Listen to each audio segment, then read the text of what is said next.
अस्सलाम वालेकुम व्यूअर्स। उम्मीद करता हूँ आप सब खैरियत से होंगे। हम डिफ़ाइन एकेडमी में आज नए टॉपिक के साथ एक नई वीडियो में आपसे मुखातिब है। हमारा आज का नया टॉपिक है सिस्टम्स ऑफ यूनिट, यानी यूनिट्स के जितने भी मुख्तलिफ सिस्टम्स हैं इस वीडियो में हम इसको डिस्कस करेंगे। लेकिन वीडियो में जाने से पहले अगर आपने हमारा ये चैनल सब्सक्राइब नहीं किया है तो हमारा ये चैनल सब्सक्राइब कीजिए और साथ में लाइक और कमेंट ज़रूर कीजिए। और अगर आपको ये मुफीद लगे तो अपने दोस्तों के साथ ज़रूर शेयर कीजिए। तो चलिए अपने नए टॉपिक की जानिब। तो व्यूअर, आज का हमारा टॉपिक है सिस्टम ऑफ यूनिट्स। यूनिट्स के जितने भी सिस्टम्स है 1960 से पहले मुख्तलिफ़ कंट्रीज़ में मुख्तलिफ़ किस्म के यूनिट्स इस्तेमाल होते थे मेजरमेंट के लिए। तो बहुत सारे सिस्टम्स अलग अलग कंट्रीज़ में मौजूद थे। तो इसी वजह से ट्रेड में बहुत सारा मसला होता था। एक मुल्क से दूसरे मुल्क में जब तिजारत का सामान चला जाता था तो वहाँ पर मेजरमेंट में बहुत सारा नुकसान उठाना पड़ता था। किसी मुल्क में किसी मुल्क को और एक दूसरे मुल्क को फ़ायदा पहुँचता था। तो इसी वजह से बहुत सारे सिस्टम्स थे। एक मुल्क में एक सिस्टम राइज था, दूसरे मुल्क में दूसरा सिस्टम राइज था। तो इन सिस्टम को हम बारी बारी यहाँ पर एक्सप्लेन करेंगे। अ, हमारे पास तीन किस्म के सिस्टम्स थे। उनको हम यहाँ पर डिस्कस करेंगे। एक था MKS सिस्टम, जिसमें हम थ्री फंडामेंटल्स क्वांटिटी के लिए मतलब राइज था। ज़्यादातर ये थ्री फंडामेंटल क्वांटिटी जो है लेंथ, मास और टाइम, इन्हीं के लिए ये सिस्टम्स बने थे। और इन्हीं के जो यूनिट्स है इसके लिहाज से इनको नाम दिए गए थे। तो पहला जो MKS सिस्टम था यानी मीटर, किलोग्राम एंड सेकंड्स। तो लेंथ के लिए जो मीटर यूनिट मुख्तस था वो मीटर था, मास के लिए किलोग्राम और टाइम के लिए सेकंड। ये मुख्तस किए गए थे ये यूनिट्स MKS सिस्टम में। तो यही सिस्टम बाद मुल्कों में यही सिस्टम राइज था। इसी तरह एक CGS सिस्टम था, यानी सेंटीमीटर, ग्राम्स एंड सेकंड। तो लेंथ के लिए सेंटीमीटर का यूनिट इस्तेमाल होता था बाद मुल्कों में, और मास के लिए ग्राम्स, इसी तरह सेकंड टाइम के लिए इस्तेमाल होता था। इस सिस्टम को गाइसिन सिस्टम भी कहते हैं, इसका एक दूसरा नाम है। और तीसरा एक सिस्टम था FVS सिस्टम। बाद मुल्कों में ये सिस्टम भी रहा था। ज़्यादातर अमेरिका और जो बरतानिया है इसमें ये सिस्टम राइज था। तो FVS सिस्टम यानी foot, pound and second. Length के लिए फुट का यूनिट इस्तेमाल होता था, और इसी तरह मास के लिए पाउंड का यूनिट, और जो टाइम है उसके लिए सेम सेकंड का यूनिट इस्तेमाल होता था। तो यहाँ पर हर एक यूनिट के सामने उसका सिंबल दिया गया है, यानी सेंटीमीटर CM, ग्राम, और इसी तरह सेकंड, पाउंड को LB से जाहिर किया जाता था। तो ये सिस्टम्स राइज थे। तो इन ही सिस्टम की वजह से जो मसला पैदा होता था ट्रेड में मुख्तलिफ ममालिक में, तो फिर 1960 में एक कॉन्फ्रेंस बुलाई गई, international conference of weight and measurement. तो 1960 में ये कॉन्फ्रेंस बुलाई गई कि एक मुल्क में एक यकसा निज़ाम की ज़रूरत है, यूनिट्स का एक यकसा निज़ाम होना ज़रूरी है। तो इसी वजह से फिर सिस्टम इंटरनेशनल इन्होंने जो है ना इसको नाम दिया। और जो सारे सिस्टम्स है, जितने भी क्वांटिटीज़ है, उनके लिए यूनिट्स मुख्तस किए गए। तो सिस्टम इंटरनेशनल को हम इस तरह डिफ़ाइन कर सकते हैं कि एक कंप्लीट सेट ऑफ यूनिट्स, यानी बेस और डिराइव्ड यूनिट्स दोनों इसमें है। तो complete set of units for physical quantities which was recommended in general conference on weight and measurement held in 1960। तो इस सिस्टम को सिस्टम इंटरनेशनल यानी SI सिस्टम ऑफ यूनिट्स का नाम दिया गया। तो 1960 में यही कॉन्फ्रेंस मुनक़िद किया गया।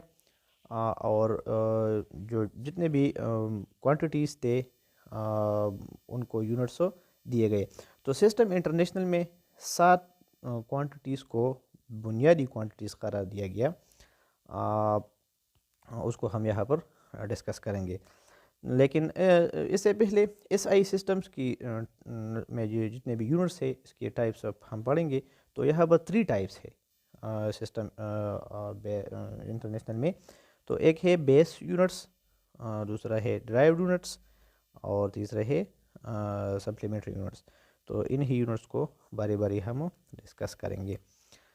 तो बेस यूनिट्स कौन से यूनिट्स है? तो यहाँ पर हम डिफ़ाइन कर सकते हैं बेस यूनिट्स को कि ये यूनिट्स ऐसे यूनिट्स है जो बेस फिज़िकल क्वांटिटीज़ के लिए है। यानी the units of base physical quantities are called base units. मतलब जितने भी बेस फिज़िकल क्वांटिटीज़ है जो हमारे पास 7 है, इस सिस्टम इंटरनेशनल में 7 बेस फिज़िकल क्वांटिटीज़ है और उन 7 क्वांटिटीज़ के जो यूनिट्स है उसको हम बेस यूनिट्स कहते हैं।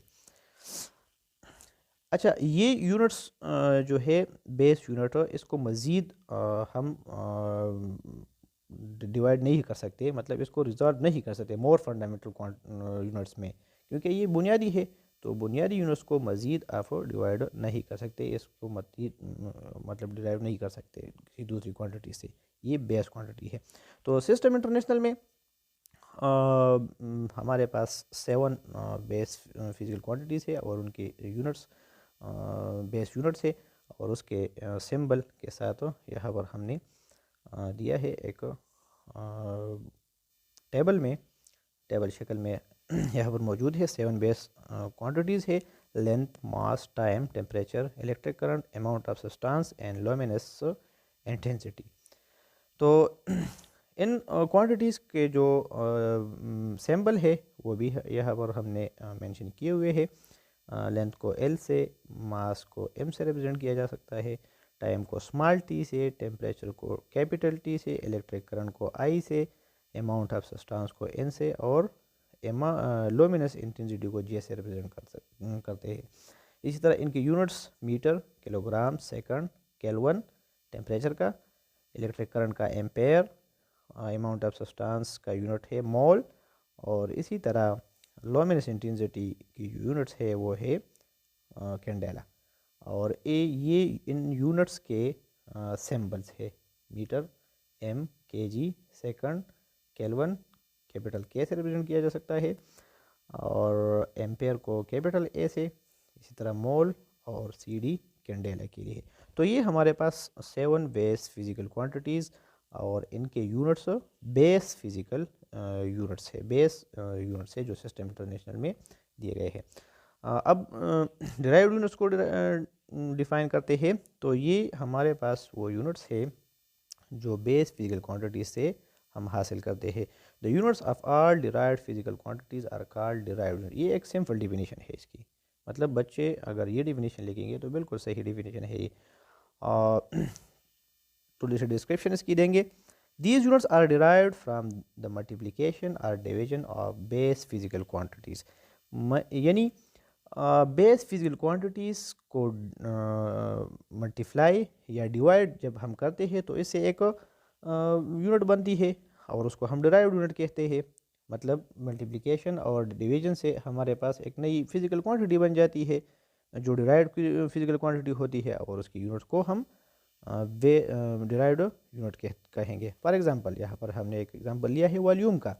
वॉल्यूम हमारे पास 3 लेंथ का मल्टीप्लिकेशन है, मतलब 3 लेंथ एलिमेंट इकट्ठे हो जाते हैं तो एक वॉल्यूम उससे बन जाता है, यानी लेंथ, वेट और हाइट। तो तीनों को हम मीटर में मेजर करते हैं। मीटर इंटू मीटर जो हमारे पास आता है इसका यूनिट मीटर क्यूब।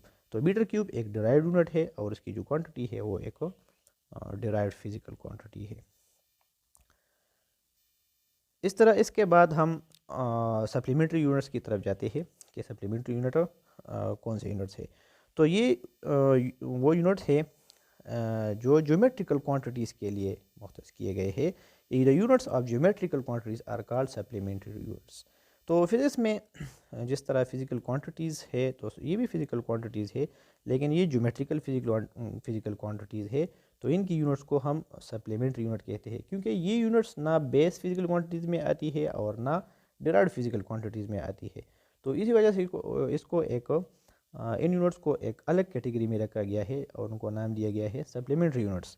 तो सप्लीमेंट्री यूनिट्स एंगल्स होते हैं, यानी फ्लैन एंगल और सॉलिड एंगल। जो एंगल्स है हमारे पास, इनको ज्योमेट्रिकल क्वांटिटीज़ कहते हैं, और इनके जो यूनिट्स है यानी प्लेन एंगल और सॉलिड एंगल्स के जो यूनिट्स है इसको हम सप्लीमेंट्री यूनिट्स कहते हैं। यहाँ पर दिया गया है ज्योमेट्रिकल क्वांटिटीज़, हमारे पास प्लेन एंगल है और दूसरा है सॉलिड एंगल। तो प्लेन एंगल जो हमारे पास है उसकी सप्लीमेंट्री यूनिट्स और रेडियन है, और सॉलिड एंगल का स्टीरेडियन है। तो रेडियन एंड स्टीरेडियन ये यूनिट सप्लीमेंट्री यूनिट्स है। तो ये ना बेस फिजिकल क्वांटिटी है, ना डिराइव्ड फिजिकल क्वांटिटी है, ना वो यूनिट्स है बेस यूनिट्स और डिराइव्ड यूनिट्स, बल्कि ये सप्लीमेंट्री यूनिट्स है। अभी हम सप्लीमेंट्री यूनिट्स को थोड़ा सा डिस्क्राइब करेंगे। तो यहाँ पर हम देखते हैं कि रेडियन रेडियन एक सर्कल का जो हमारे पास यूनिट है, वहाँ पर जो एंगल बनता है सेंटर में, तो इसकी जो यूनिट है वो रेडियन में हम लेते हैं, ठीक है। और यहाँ पर जो स्टीरेडियन है, तो ये एक स्फेयर है। हम देखेंगे कि ये एक स्फेयर है हमारे पास। तो ये स्फेयर इसकी जो सेंटर में एक एंगल बनती है, तो इसको हम स्टीरेडियन से टर्म करते हैं। यहाँ पर जो एरिया हमारे पास है वो हम लेते हैं, मतलब इसकी इक्विवेलेंट एरिया है। अगर हम ये ले लें एक आर और दूसरा आर, तो आर स्क्वायर इसका एरिया बनता है। तो यहाँ पर जो प्लेन एंगल है, 2 डायमेंशनल सर्कल होता है, तो उसका एंगल हमारे पास रेडियंस, ठीक है। जिस तरह हम लेते हैं कि पाई रेडियंस, 2 पाई रेडियंस, इसी तरह 3 पाई रेडियंस वगैरह वगैरह। और जो स्पेयर है, स्पेयर हमारे पास 3 डायमेंशनल होता है, तो उसके लिए हम यूनिट लेते हैं स्टीरेडियन। तो स्टीरेडियन और रेडियन ये हमारे पास सप्लीमेंट्री यूनिट्स हो गई, ठीक है। तो यहाँ तक हमारा आज का ये वीडियो था। अगर आप लोगों को ये पसंद आया है और मुफीद लगा है, तो इसको लाइक कीजिए और कमेंट में हमें अपने आरा से ज़रूर आगाह कीजिए। शुक्रिया।